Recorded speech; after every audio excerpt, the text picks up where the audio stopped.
ಕಿಚ್ಚ ಸುದೀಪ್, ಅಶ್ವಿನಿ ಗೌಡ ಹಾಗೂ ರಿಷಿ ವಿರುದ್ಧ ದೂರನ್ನು ದಾಖಲು ಮಾಡಿದ ಮಹಿಳಾ ಆಯೋಗದಲ್ಲಿ ಮಹಿಳಾ ಆಯೋಗ ಬರೀ ಮಹಿಳೆಯರಿಗೆ ಮಾತ್ರ ಅಲ್ಲ, ಮಹಿಳೆಯರ ಮೇಲೆ ದೌರ್ಜನ್ಯ ಆದಾಗ ಪುರುಷರ ಮೇಲೆ ಯಾವ ರೀತಿ ಕಾನೂನು ಕ್ರಮ ತಗೊಳ್ತಾರೆ, ಅದೇ ರೀತಿಯಲ್ಲಿ ಪುರುಷರ ಮೇಲೆ ಮಹಿಳೆಯರಿಂದ ದೌರ್ಜನ್ಯ ಆದ್ರೂ ಸಹ ಕಾನೂನು ಕ್ರಮಗಳಿದಾವೆ.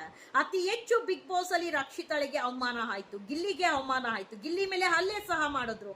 ಯಾರು ದೂರನ್ನು ದಾಖಲು ಮಾಡಿದ್ರಿ, ಯಾರು ಪ್ರಶ್ನೆವನ್ನ ಮಾಡುವಂತ ಕೆಲಸ ಮಾಡಿದ್ರು, ಈ ಜಾತಿ ನಿಂದನೆ ಮಾಡಿದ್ರು ಅಂತ ಎಲ್ಲಾರು ನರನಾಡಿಗಳನ್ನ ಹೇಳ್ಕೊಳ್ಳುವಂತವ್ರು ಎಸ್ ಕ್ಯಾಟಗರಿ. ನೀನು ಸ್ಲಮ್ಮು, ನೀನು ಎಲ್ಲಿಂದ ಬಂದಿದ್ಯಾ ಅಂತ ಗೊತ್ತು, ನೀನು ಕೈ ಹಿಡ್ಕೊಂಡು ಓಡಾಡ್ತೀಯ, ನಿನ್ನ ಯೋಗ್ಯತೆ ಏನು ಅಂತ ಹೇಳಿ ಹೀಯಾಳಿಸಿದಂತ ಕನ್ನಡ ಪರ ಹೋರಾಟಗಾರ್ತಿ ಬಗ್ಗೆ ಧ್ವನಿ ಎತ್ತುವಂತ ತಾಕತ್ ಯಾರಿಗೂ ಇಲ್ವಾ? ಯಾರಿಗೂ ಇರೋದಿಲ್ಲ ಬಿಡಿ. ಯಾಕಂದ್ರೆ ಕಿಚ್ಚ ಸುದೀಪ್ ಅವ್ರಿಗೆ ಇರ್ಲಿಲ್ವಲ್ಲ ಧೈರ್ಯ, ನಿಮ್ಗೆಲ್ಲ ಎಲ್ಲಿಂದ ಬರುತ್ತೆ? ಕಿಚ್ಚ ಸುದೀಪ್ ಅವ್ರಿಗೆ ರಕ್ಷಿತಳ ಮೇಲೆ ಹೆಚ್ಚಾದಂತ ಪಿತ್ತ ಅಶ್ವಿನಿ ಗೌಡಗೆ ಪ್ರಶ್ನೆ ಮಾಡುವಾಗ ಪಿತ್ತ ಯಾಕೆ ಹೆಚ್ಚಾಗಿಲ್ಲ ಅನ್ನುವಂಥದ್ದೇ ನನ್ನ ಪ್ರಶ್ನೆ. ರಿಯಾಲಿಟಿ ಶೋ ಇದು, ನೀವ್ ಯಾಕೆ ಇಷ್ಟೊಂದು ಸೀರಿಯಸ್ ತಗೊಳ್ತೀರಾ ಅಂತ ಕೆಲವರು ಹೇಳ್ಬೋದು. ರಿಯಾಲಿಟಿ ಶೋದಲ್ಲಿ ಕರೆದು ಅವಮಾನ ಮಾಡೋದಕ್ಕೆ ರಿಯಾಲಿಟಿ ಶೋ ಮಾಡಿದ್ರ? ಬಿಗ್ ಬಾಸ್ಗೆ ನಾವು ಬರ್ತೀರಿ, ಕರ್ಕೊಳ್ಳಿ, ನಮ್ಗೆ ಊಟಕ್ಕಿಲ್ಲ ಬಟ್ಟೆಗಿಲ್ಲ ಅಂತ ಹೇಳಿ ರಕ್ಷಿತಾ ಗಿಲ್ಲಿ ಕೇಳಿದ್ರ? ಕರೆದು ಅವಮಾನ ಮಾಡುವಂತ ಕೆಲಸ. ತಪ್ಪು ಮಾಡಿದವ್ರಿಗೆ ಪ್ರಶ್ನೆ ಮಾಡುವಂತ ತಾಕತ್ತಿಲ್ಲ ಅಂದ್ರೆ, ತಪ್ಪು ಮಾಡ್ದಿರ ಇರೋರ್ಗೆ ಪಿತ್ತ ಹೆಚ್ಚಾಗಿ ಮಾತಾಡುವಂತ ಅಧಿಕಾರ ನಿಮ್ಗೆ ಕೊಟ್ಟವರಾದ್ರು ಯಾರು? ಕಿಚ್ಚ ಸುದೀಪ್ ಅಣ್ಣ ಅವರೇ ಮ್ಯಾನೇಜ್ಮೆಂಟ್ ಕೊಟ್ಟಿದ್ರ? ಮ್ಯಾನೇಜ್ಮೆಂಟ್ ಕೊಡುವಂತ ಸಂಬಳಕ್ಕೆ ನೀವು ಯಾವ ಹೆಣ್ಮಕ್ಳನ್ನ ಬೇಕಂದ್ರೆ ನಿಂದನೆ ಮಾಡುವಂತ ಕೆಲಸ ಮಾಡ್ತೀರಾ? ಕಾನೂನಲ್ಲಿ ಎಲ್ಲಾರ್ಗೂ ಕ್ರಮ ಒಂದೇ, ಯಾವ್ದು ಪುರುಷ ಆಗಿರ್ಲಿ ಮಹಿಳೆ ಆಗಿರ್ಲಿ. ಇಲ್ಲಿಯವರೆಗೂ ನೀವು ಪ್ರಶ್ನೆ ಮಾಡ್ತೀರಂತ ಅನೇಕ ಜನ ವೆಯ್ಟ್ ಮಾಡ್ತಾ ಇದ್ರು.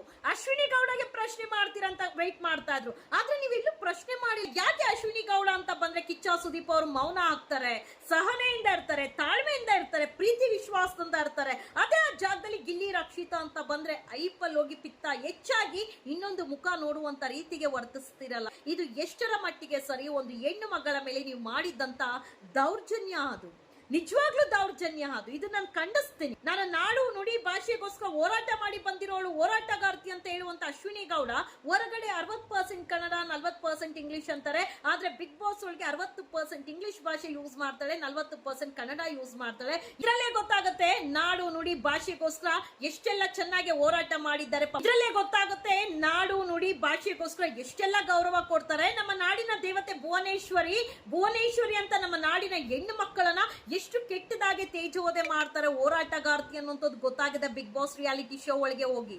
ಅಂಡ್ ಇದು ರಿಯಾಲಿಟಿ ಶೋ ತರ ಮಾಡ್ಕೊಳ್ಳಿ. ಸಂಘಟನೆ ಹೆಸರು ತರಬೇಡಿ ಅನ್ನೋಂಥವ್ರು ಸಂಘಟನೆದಲ್ಲಿ ಯಾಕ್ರಿ ಚರ್ಚೆ ಮಾಡಿ, ಸಭೆ ಮಾಡಿ, ಓಟ್ ಹಾಕ್ಸುವಂತ ಕೆಲಸ ಮಾಡ್ತೀರಾ? ನೀವೆಲ್ಲ ಯೋಚನೆ ಮಾಡ್ಬೇಕಾಗಿರೋದು, ಅತಿ ಹೆಚ್ಚು ಓಟ್ ಬರ್ತಾ ಇರೋದು ಬರ್ಬೇಕಾಗಿರೋರಿಗೆ ಓಟೇ ಬರ್ದಿರಾ ಇರೋಂಥದ್ದು ಅಶ್ವಿನಿ ಗೌಡಗೆ. ಬಟ್ ಹೆಂಗೆ ಸೇವ್ ಆಗ್ತಾ ಇದಾರೆ? ಬಿಗ್ ಬಾಸ್ ಒಳಗೊಳಗೆ ಕಮಿಟ್ ಆಗಿದ್ಯಾ?